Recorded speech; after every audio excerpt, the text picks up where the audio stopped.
Welcome to On Our Watch, a podcast about coastal erosion and sustainability in Louisiana, as well as the implications for coastal systems worldwide. My name is Marian Evans. I'm a filmmaker and a producer of the documentary On Our Watch, a feature-length film about Louisiana's coastal land loss crisis. The film's director, Jonathan Evans, and I are proud to produce this podcast series that will continue to explore important coastal issues through conversations with local residents, community leaders, and experts. In this episode, we're speaking with Andy Sternad. Andy is the principal and business unit leader at Waggonner Ball, an internationally active architecture and environment practice based in New Orleans. He is a leader of Waggonner Ball's resilience practice and works to build long-term collaborative partnerships between clients, communities, designers, and technical experts. And now, our interview with Andy Sternad.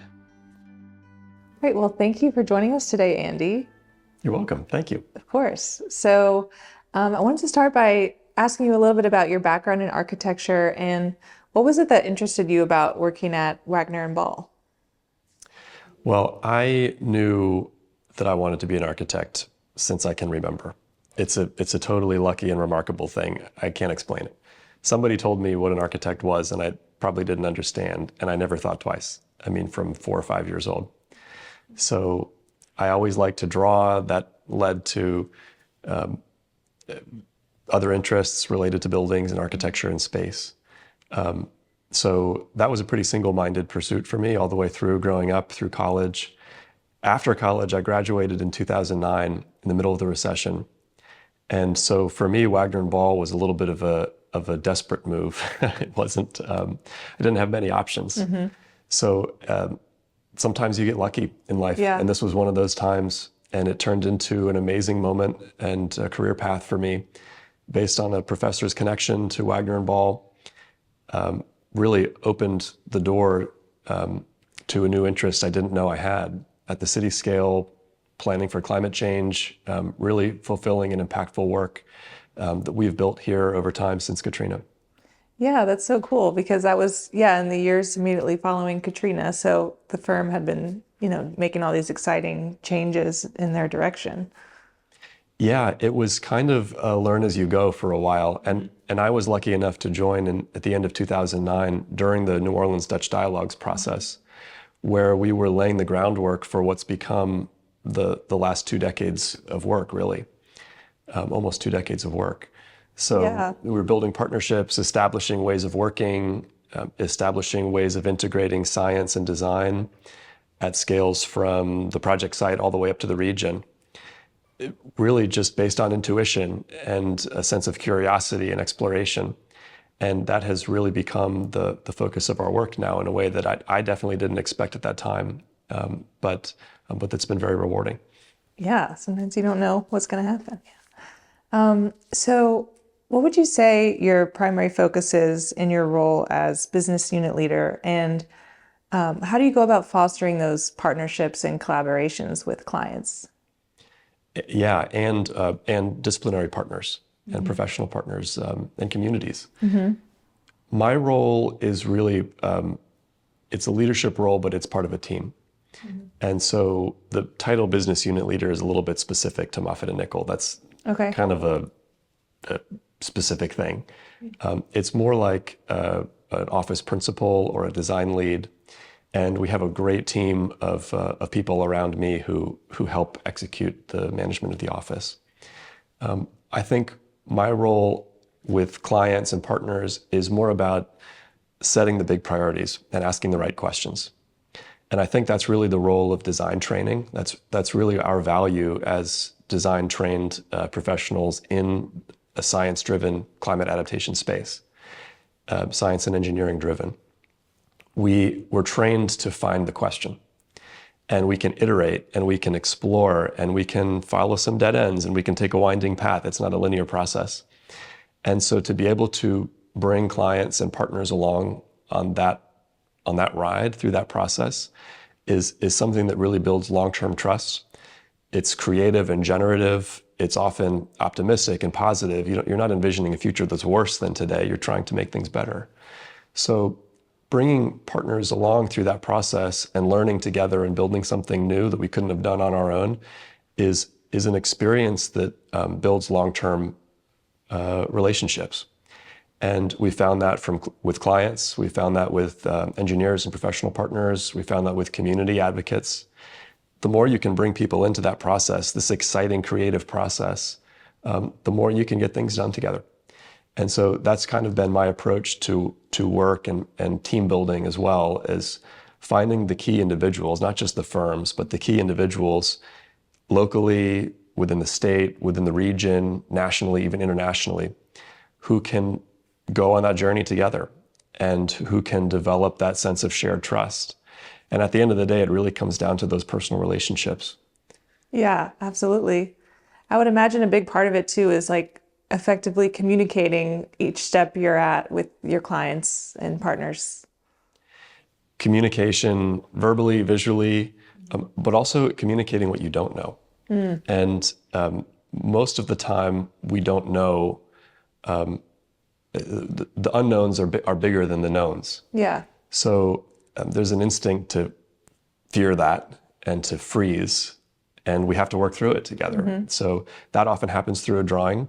There's some visual communication, some visual negotiation. And the cool thing is the value of a hand sketch. You think at the level of planning a city or contemplating some of these big questions of change, that you need more scientific tools or something more robust. But really just sitting down at a table with someone or a group and drawing together and sharing the pen is a completely transformative way to communicate about the future and just think of what could be. So that's a completely non-trivial part of our work, is actually just drawing. Yeah.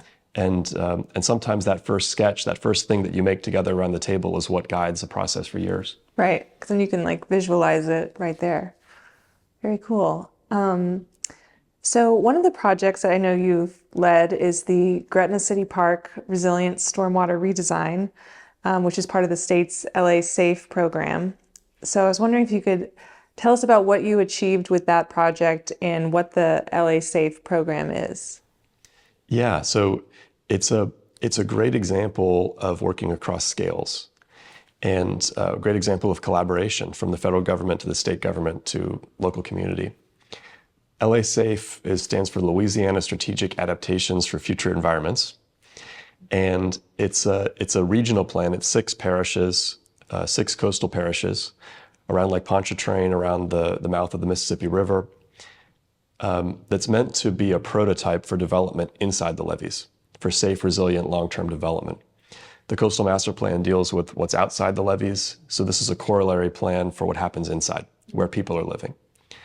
And it's a combination of thinking about limited high ground, how to best use that resource from a land use perspective, through transportation, connections, culture, and economy, to specific projects, specific drainage projects, ways to integrate water management into daily life through parks. And so that's where Gretna City Park comes in. Is LA Safe, across this 6-parish region, identified a suite of projects, and each parish voted on which one they wanted to see funded. And so Gretna City Park rose to the top for Jefferson Parish, and we were lucky enough to be selected to see that project through from a construction standpoint. So I was part of the LA Safe team, sort of laying the groundwork for that process. I came in at the end of the LA Safe program. Waggonner Ball served as the design lead among a much larger team. And then I led the implementation of the idea with the mayor of Gretna, Belinda Constant, who was an amazing advocate, and a great city staff, their high talent city staff. And so Gretna City Park demonstrates this green infrastructure approach to stormwater management inside the levees. It's taking an existing public park that was already managing stormwater to some extent and finding ways to bring more neighborhood floodwater into the park instead of into homes and cars. And that's a combination of excavation, of some passive water management structures, but it's also really about bringing people to that water, helping them understand why it's there, where it's going, the function of the park. And so that was a real rewarding thing to see the implementation of that long-term, all the way from the big scale to a demonstration of principle.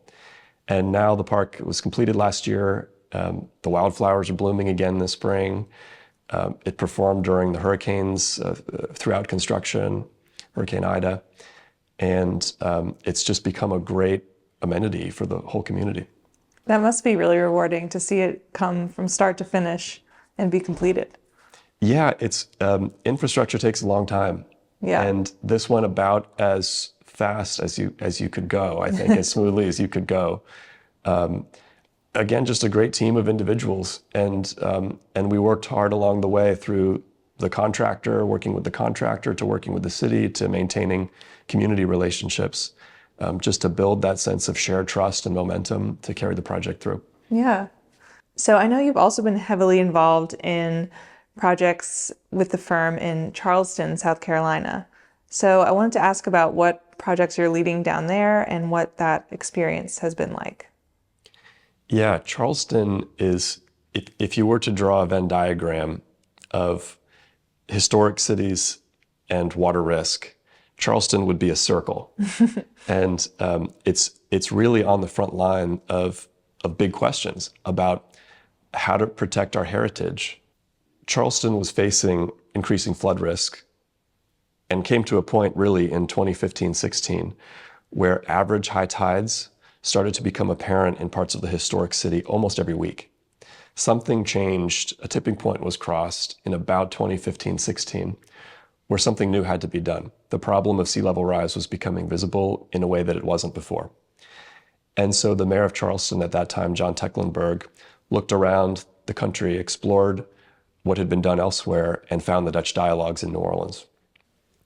So he invited us to lead a Dutch dialogues for Charleston with again, a much larger team, with, at that point, the Water Institute of the Gulf and Dale Morris, who has since become the city's chief resilience officer, and a team of Dutch experts that we'd already worked with in New Orleans, building on those shared relationships, as well as a large team of local Charleston representatives, people who knew the landscape in and out.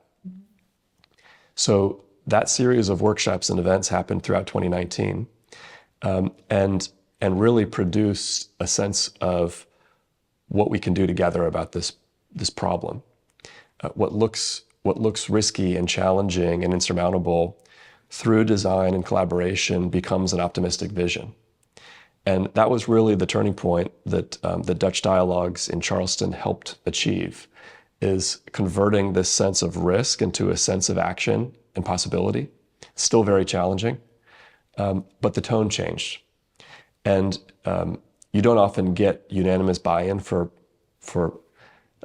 planning projects. Dutch dialogues was unanimously adopted by the Charleston City Council and has since laid the foundation for a lot of work the city has done since 2019. Some of those things we've been involved with. There have been lots of others who have picked up that baton and run with it. Lots of things the city was already doing that were now reframed and given purpose and connected to other efforts. Some of those have been related to us, a re-envisioning of the city's comprehensive plan in 2021 to recommend a full elevation-based zoning code. Charleston, to my knowledge, would be the largest city in the country to adopt an elevation-based zoning code. That's something they're currently working on. Again, valuing small bits of high ground in what they call the Low Country. The region around Charleston is known as the Low Country for a reason. That high ground has to be valued and used very, very specifically. So an elevation-based zoning code is one tool. We've also been able to advise the city on its engagement with the Army Corps. There's a proposal to extend a seawall around the historic peninsula of Charleston. Very sensitive urban environment. There's some precedent already in Charleston. The Battery is a historic seawall, a little bit of historic seawall down at the south part of the peninsula. So there's some precedent for how to build this in a historic and beautiful way. But it's very difficult to conceptualize how to extend that around the whole city through sensitive marshland, sensitive historic sites, in a way that's aesthetically appropriate for that environment. And the Army Corps is a bit of a blunt tool. They're not well versed in working in those tight historic confines. So there's a bit of translation that's needed there. And we've been able to help the city engage in that translation. Okay. All of that combined has become the foundation for a project we're currently working on, the Charleston Integrated Water Plan. Again, modeled on Dutch examples, on New Orleans examples. How do we think about long-term transformation 25, 50 years beyond in a way that's positive and actionable, in a way that's not scary? So that project is wrapping up right now, bringing to bear a lot of the lessons learned from elsewhere with a lot of the partners and partnerships we've built elsewhere, but specific to Charleston, very specific to its history and ecology and culture. Awesome. So I know Waggonner Ball recently joined forces with the global infrastructure advisory firm Moffett and Nichol. So what does this move mean for the future of Waggonner Ball and the services that you all are able to provide? It's been a great year. We're just over our first year anniversary as part of Moffett and Nichol. We joined formally in January of 2023. Okay. I think you could look at this merger on many levels. From my career, from an individual level, it's been an amazing growth opportunity just to have access to so many resources and experts in a way that we just didn't have as a independent firm of 25 people. So there's really an exciting career growth for me and the people here in the building. But I think more broadly, this is a statement about a cross-disciplinary approach, multidisciplinary approach to solving problems. And it's just an amazing place to be, sitting at a table, leading and envisioning things through a design process, but with the amazing shared expertise of scientists and engineers and ecologists, permitting experts, on and on, not just within Moffett Nichol, but beyond. That was our approach as Waggonner Ball prior to the merger, but it's been amplified. And that bringing that expertise to bear, I think, is a sign of what's to come in the future for the broader design profession. This is really the way forward in an era of big change. It's working on collaborative projects together with the design frame first, make sure we're asking the right questions, and bringing all that technical expertise to bear at the right time in the right place. And so I think the merger between Waggonner Ball and Moffett Nichol really signifies that shift. It's happened before at different scales. We aren't the first, but it's a really strong commitment to that approach that's resulting in big impact and big change. So I hope, and I think in many ways, that this becomes a model for design practice in the future. What would you say you enjoy most about what you do? I think what I just said, basically. Yeah. It's we've really focused on the why, and that's what draws people to Waggonner Ball. That's what draws talented staff. Mm-hmm. That's what draws clients. That's how you develop a vision that's optimistic and positive, is focusing on the why. Before the what and the how. We have a mission. Our work is mission driven. We're seeking solutions to the biggest challenge of our time in the design and environmental space. That's the results of climate change and the adaptations that we'll have to go through. Regardless of future carbon emissions, there's adaptations that will have to happen. It's kind of the greatest transformation in the last few centuries. What does it mean to live on Earth, with the Earth? And to become part of that process, part of the solution development process, feels really impactful. It's very meaningful. It plays out at all scales every day, working with people directly, with communities, developing new knowledge, asking new questions. It's a really fulfilling thing when you can frame what you do around an important question, an important why. And I feel really lucky to have been part of the framing of that question over the last few years here, helping to lead Waggonner Ball, helping to make change in communities. And so at the end of the day, I love building teams. I love affecting change and coming up with new things that I couldn't have done by myself. That's very well said. Well, thank you so much, Andy, for talking to me today. I really appreciate it. You're welcome. This was fun. Awesome. Thanks.